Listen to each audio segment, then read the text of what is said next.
Good, good afternoon. Good morning. Good morning. My name is David Gordon.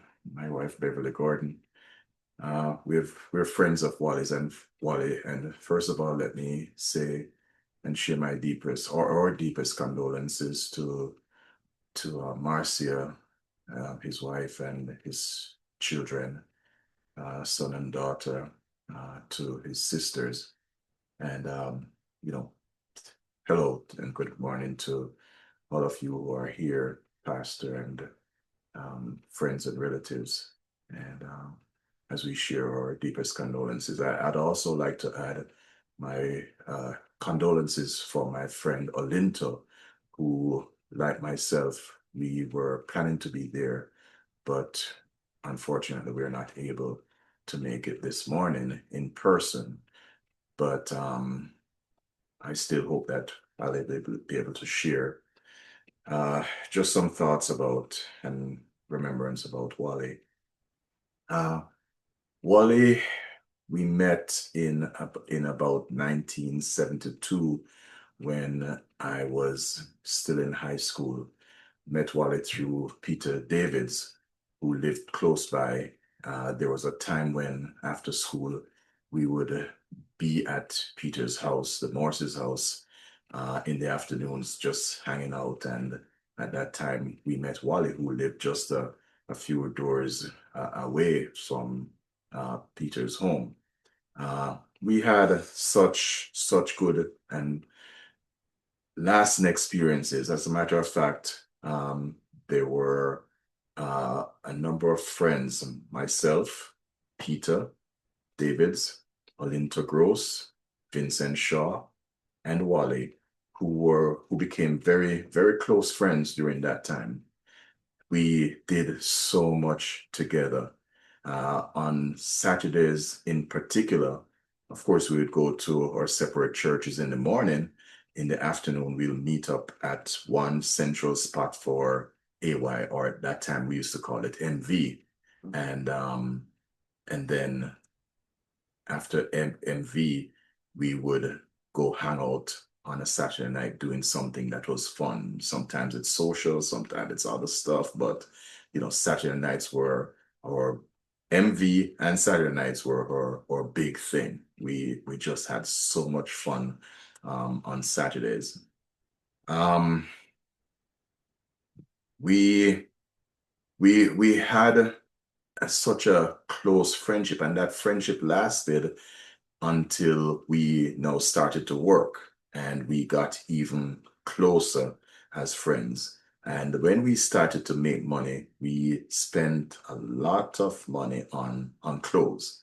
Of course, during that time, it was the 26-inch bell-bottom pants. It was the 3-inch platform shoes. And of course, we were really into those kind of dress. Wally was the one who would recommend and search out tailors that would be able to reproduce or designs, and both for shoes and for pants and for clothes. Wally was the one who would find out, who would discover a shoemaker who would make the shoes that we want, and those shoes were high in that day. We sprained a lot of ankles in our platform shoes. But Wally was one of the best dressed, and he kept being the best dressed for a long time. When you see Wally, you'd see Wally with his platform shoes. You'd see Wally in his bell-bottom pants. You'll see Wally with his smile. He just had such a warm and alluring smile that always laughing, always smiling. And that was just so good to be his friend while we were growing up. There's one particular event that I'd like to share. It's a funny event. So, matter of fact, when I'm saying it, you might think it's sad and bad, but it will end up funny.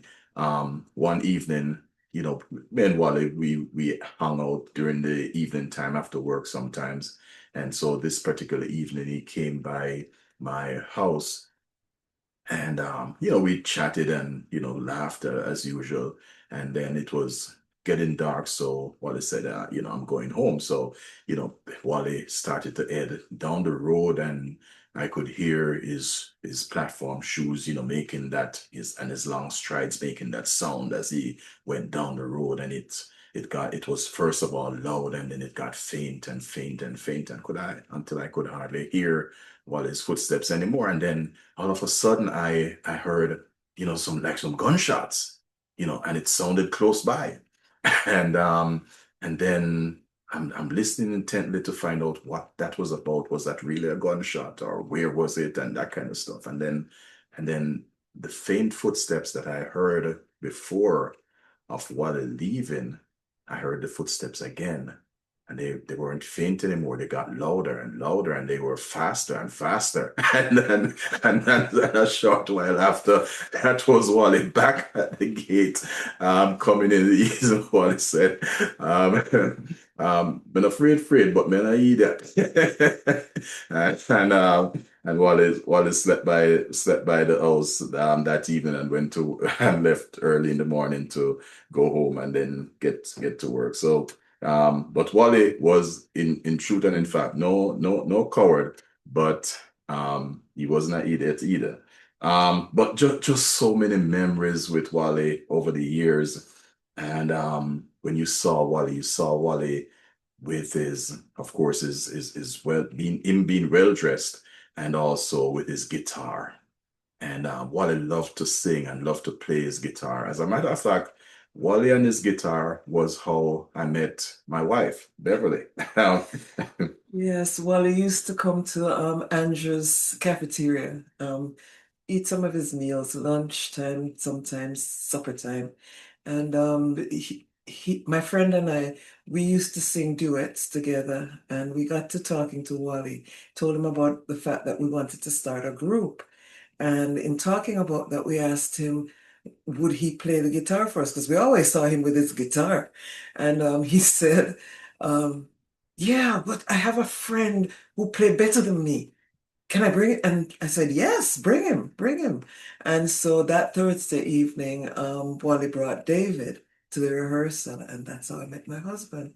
In about 3 weeks' time, we will celebrate our 46th anniversary, and it's all due to Wally. Yeah, Wally was so instrumental and so much a part of our lives. I remember Wally coming up and spending like a week with us, and I just remember the scene of him in being in the garden with Bev, digging up and cultivating. Just so many memories. The last time we saw Wally was in April, and we hung out for a while, and but yeah, I had no idea that that was the last time I would see my friend. Um, I'll miss him. I'll miss him. He was kind and compassionate and thoughtful. He was pleasant, always encouraging. He was just a true and loyal friend, and someone that we just had a mutual respect for each other, mutual love for each other. Um, so we have lost a good person, but it's not forever, because I look forward to the time when we'll see him again, and we'll live without sickness, without separation, where there'll be joy forevermore. Keep hope, family. God bless you.